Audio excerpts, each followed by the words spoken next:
Gentle viewers, welcome to Golden Age Technology on Supreme Master Television. This week we will travel to India's capital New Delhi to visit the Energy and Resources Institute, or TERI University, a respected global academic institution committed to studying energy, natural resources and the environment. Established in 1998, the university promotes sustainable development and seeks to advance the field of environmental science by training leaders and professionals who recognize the need for ecological security in today's rapidly changing world. TERI University was founded by its parent institution, the Energy and Resources Institute, a leading Indian non-profit organization dedicated to protecting the environment and finding green alternatives to meet humanity's growing energy needs. To learn more about the Energy and Resources Institute, we will now meet its manager of corporate communications, Mr. Rajiv Chibber, a vegetarian who will discuss the institute's background and goals.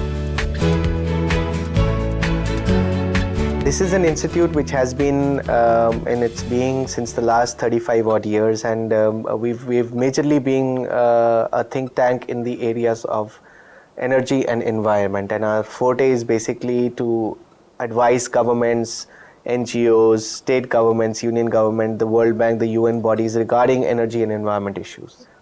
And over the years, we've been very much active in this part, especially with Dr. R.K. Pachauri. He has been on various government panels. He has been re-elected as the IPCC chief by acclamation, and he's also the Director General of TERI, who has been working relentlessly whole of his life towards this particular mission of creating awareness regarding conservation of energy, regarding conservation of environment, climate change aspects, the mitigation aspects, adaptation aspects.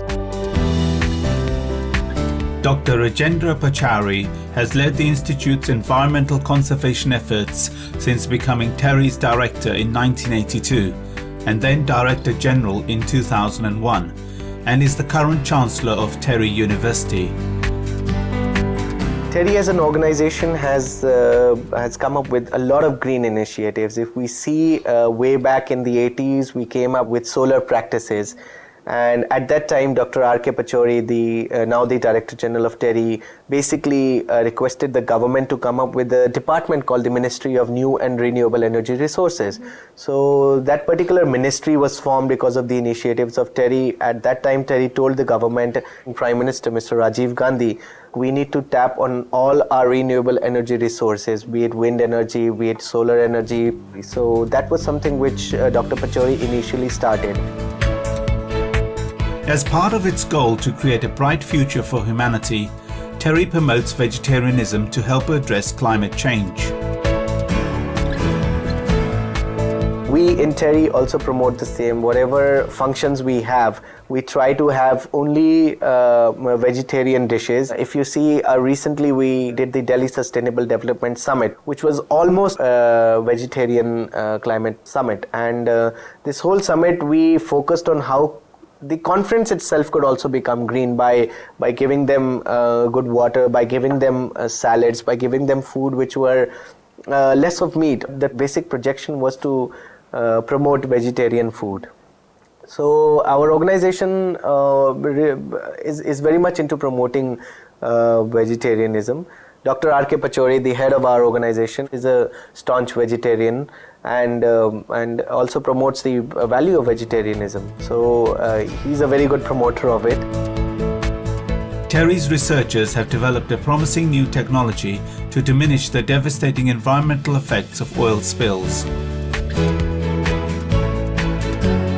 One of the high-end technology research is coming up with an oil zapper technology. What happens is that in the coastal areas, there's a lot of oil digging which happens, and because of this there's a lot of oil spill also. This oil spill basically gets filmed over sea, over water bodies, over land also, which deteriorates the sea, the land, even the nearby vegetation, the groundwater. The groundwater basically gets contaminated and poisonous, and the groundwater is the only potability which a human life has.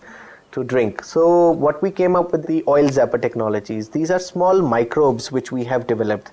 These microbes, when they are set across the whole spilt area, which is the oil affected area, these microbes eat the oil, and this oil can also be extracted again from these microbes itself. So whatever spillage is there, it's environmentally cleaned, and extraction can also happen. So there's less amount of wastage at the end of the day.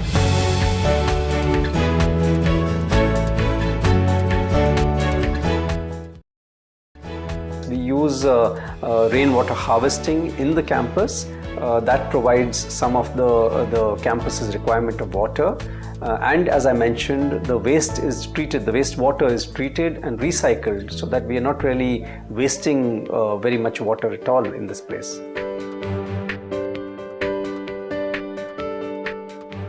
Welcome back to Golden Age Technology. Let's continue our visit to one of India's shining academic jewels, TERI University. TERI University, which offers doctoral programs in areas such as energy and environment and natural resources, as well as master's programs in environmental science, geoinformatics, and other fields, takes a holistic approach to education and attracts students from a variety of backgrounds. Group Captain and Registrar Rajiv Seth has been working to advance the university's mission since its founding in 1998.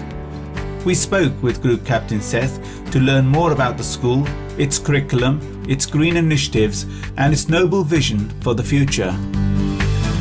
And so at TERI University, we divided ourselves into two faculties, the Faculty of Applied Sciences and the Faculty of Policy and Planning.